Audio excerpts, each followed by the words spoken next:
O maior conflito na Europa desde a Segunda Guerra. Essa é como está sendo a chamada atual guerra entre Rússia e Ucrânia no momento. Milhares de tropas estão entrando na Ucrânia e tensões geopolíticas estão crescendo em um ritmo nunca antes visto no século XXI.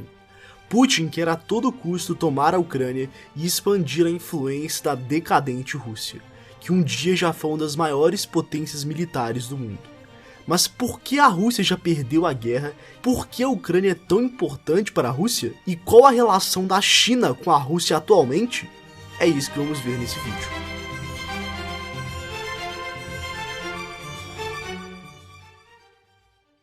Em 2020, o presidente da Rússia, Vladimir Putin, escreveu um longo texto afirmando que os russos e ucranianos são uma só nação. A separação com o país foi uma desintegração histórica e declarou a Ucrânia atual como um fantoche controlado pelo Ocidente. As origens da Rússia remetem à região ucraniana. Kiev, sua capital, foi uma das primeiras capitais da Rússia, mas ao mesmo tempo os ucranianos têm sua própria cultura e identidade. Mesmo possuindo sua própria história, Putin omite essas informações e os declaram como uma nação falsa, inventada pela União Soviética, e um fantoche do Ocidente por querer entrar na OTAN, que é uma aliança militar de diversos países europeus com a aliança dos Estados Unidos. O objetivo principal da Rússia nesse conflito é impedir o avanço da OTAN, uma vez que, após o colapso da União Soviética, vários dos antigos países que estavam na sua zona de influência, como Estônia, Lituânia e países do leste europeu, se juntaram a essa aliança ocidental. O governo russo viu isso como uma perda de sua influência política, sinal de decadência quando comparado ao antigo status de superpotência com a União Soviética e um avanço do Ocidente em sua região. Há 4 anos atrás, quando a OTAN e a Ucrânia declararam suas intenções de se aliarem, Putin viu isso como uma grande afronta a seus interesses. A integração da Ucrânia na OTAN levaria o país a receber tropas, armamentos e sistemas militares dos países membros, e, portanto, uma expansão ocidental na sua região de influência política e importante região histórica russa. Putin também temia que, caso os ucranianos se juntassem à OTAN, as forças militares lideradas pelos Estados Unidos poderiam tentar reconquistar a Crimeia, região no Mar Negro que foi anexada pela Rússia em 2014, devido à sua proximidade. Todos esses fatores levaram Vladimir Putin ao longo dos anos a arquitetar uma invasão à Ucrânia. Como invadir um país e ao mesmo tempo ser imune às sanções econômicas do Ocidente, que poderiam levar a um colapso da economia? Esse era um dos problemas de Putin. Com o intuito de solucionar isso, ele se preparou ao longo dos últimos 6 anos para essa invasão. O Banco Central da Rússia, durante esse tempo, consistentemente juntou reservas monetárias, com dinheiro que recebia das exportações de gás natural e petróleo, para acumular uma reserva no total de cerca de 640 bilhões de dólares, o equivalente a 40% do PIB da Rússia, uma das maiores reservas do mundo, com esse dinheiro sendo diversificado em diversas moedas, e com a perda de importância do dólar na sua composição, com o intuito de reduzir riscos econômicos de depender dos Estados Unidos. Ou seja, ao invés de investir em sua economia interna, Putin usou o dinheiro para criar uma grande reserva monetária para tempos de guerra. O objetivo de Putin era, quando o Ocidente impusesse suas sanções econômicas para prejudicar a economia russa e fazer sua moeda depreciar, o Banco Central usaria parte desse dinheiro para ir ao mercado internacional e comprar rublos, a fim de valorizar a moeda artificialmente e evitar uma queda muito grande, prevenindo um colapso monetário e inflação descontrolada. As reservas monetárias também seriam usadas durante a guerra quando a arrecadação se reduzisse para cobrir os gastos públicos, pagar pelas importações de produtos e providenciar capital para as empresas russas que fossem limitadas de acessar os bancos ocidentais. Como parte dessa estratégia também, a Rússia reestruturou suas dívidas, trocando-a de dólares para rublos, para reduzir sua dependência com o sistema financeiro ocidental.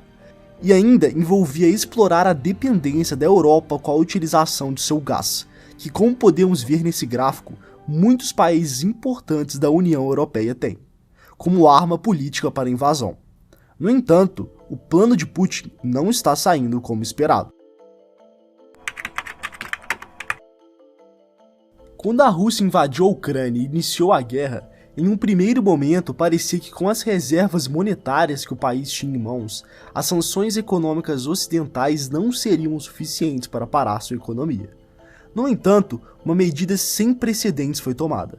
Juntos, Inglaterra, Japão, Estados Unidos e Suíça, que abandonou a neutralidade em prol dessa causa, congelaram as transações do governo russo, tornando inacessível para seu banco central acessar cerca de 400 bilhões de dólares que mantinha em suas contas bancárias nesses países, atingindo o coração da estratégia econômica de Putin.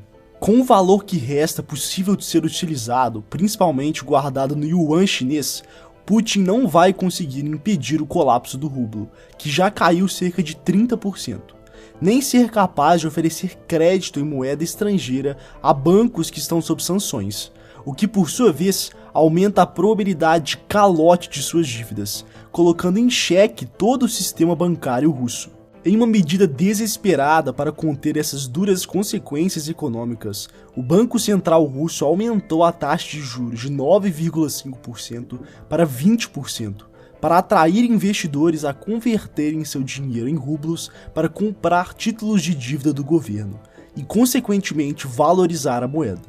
No entanto, isso tem um efeito péssimo para a economia, já que torna o crédito muito mais caro.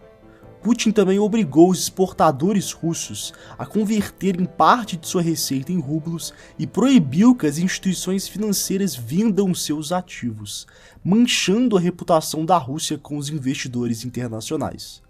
Mas isso não está sendo suficiente para evitar a queda de mais de 40% de seu mercado acionário, inflação crescente e perda rápida da qualidade de vida de sua classe média. O impedimento de mais de 7 bancos russos de acessar o SWIFT, sistema de mensagens usados pelo sistema bancário para realizar pagamentos internacionais, vai provocar atrasos nas vendas e dificuldade nos pagamentos das empresas russas, o que naturalmente vai reduzir o volume de gás e petróleo exportado pelo país. Embora a Rússia tenha criado seu próprio SWIFT em 2014, poucos bancos e empresas o usam. Portanto, ele não vai proteger o país desse problema. Além disso, as agências de crédito que analisam o risco e capacidade do país de honrar com as suas dívidas rebaixaram a Rússia e a classificaram como lixo, o que torna seu acesso a empréstimos muito mais caro, dificultando financiar a recuperação da economia. Sanções como a proibição da exportação à Rússia de componentes de tecnologia de ponta, que vão desde máquinas a semicondutores, do qual a Rússia depende totalmente do Ocidente, vão dificultar a modernização do seu setor militar e de sua tecnologia, que depende desses componentes para funcionar. Historicamente, as sanções econômicas tendiam a ter falhas. Os países geralmente encontravam soluções para contorná-las, e era isso exatamente o que Putin havia feito após a invasão da Crimeia com as sanções do Ocidente. No entanto, dessa vez as medidas impostas foram muito diferentes de antes, e muito mais eficientes e severas, isolando o país do comércio internacional, devastando sua economia, mas também afetando a economia mundial. A Rússia é uma grande exportadora de commodities, sendo a segunda maior de petróleo, a maior de gás natural, do minério palladium, que é usado em componentes de carros, trigo, e ainda exporta grandes quantidades de outros minérios como cobre e alumínio.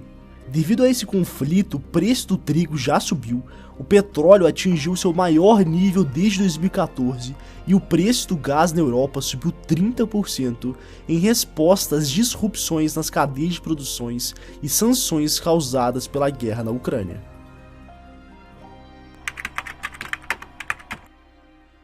A Rússia está agora enfrentando uma séria crise financeira, e o papel da China está se tornando cada vez mais importante para Moscou suprir suas demandas por matérias-primas e energia. Putin transferiu grande parte de suas reservas cambiais para a moeda chinesa e mudou seu sistema de pagamento para bancos chineses. A China pode ser a chave para a capacidade da Rússia de sustentar o conflito. Os países já assinaram 15 acordos, incluindo novos contratos com gigantes da energia russos, como Gazprom e Rosneft, e também concordou em suspender todas as restrições de importação de trigo e cevada russos. No entanto, ela sozinha não consegue suprir todas as suas necessidades. Os chineses não produzem microchips de alta tecnologia usados em caças e data centers, nem têm um sistema financeiro robusto o suficiente para transferir a captação de recursos das empresas russas de Londres para Xangai. O próprio sistema financeiro chinês é muito fechado para estrangeiros e por isso não poderia salvar a Rússia das sanções. Mesmo os novos gasodutos que estão sendo construídos para a China não serão suficientes no longo prazo por substituir o consumo de gás na Europa, pois em 2050 é esperado que eles transportem 50 BCM de gás por ano aos chineses. Esse valor, no entanto, é menos do que 30% do que a Rússia vende atualmente à Europa. Além disso, se a China declarar apoio direto à Rússia, ela vai sofrer duras consequências econômicas pelo Ocidente. Segundo o banco americano JP Morgan, é esperado que o PIB da Rússia se contraia 11% em 2022. Estimativas indicam que cada dia de guerra custa em média ao governo russo 20 bilhões de dólares. A desvalorização do rublo está tornando as importações caras e mais difíceis de serem feitas, prejudicando sua classe média. E agora, os Estados Unidos e a União Europeia estão tentando banir as exportações de gás e petróleo russo, que é a principal fonte de receita do país, correspondendo por cerca de 40% das arrecadações do governo. Embora essa medida, se adotada, possa prejudicar a Europa, vai acabar de uma vez por todas com a fonte do dinheiro que financia essa guerra. A Rússia perdeu a guerra, porque independente da anexação da Ucrânia ou não, os custos econômicos desse conflito serão tão devastadores para sua economia que ela acabará perdendo uma outra guerra. Pois mesmo nas décadas seguintes, as cicatrizes políticas e econômicas desse conflito perdurarão para a Rússia. Se você gostou do vídeo, deixe um gostei aí embaixo, se inscreva, compartilhe e o Instagram do canal está na descrição. Muito obrigado por ter assistido o vídeo até aqui e até a próxima.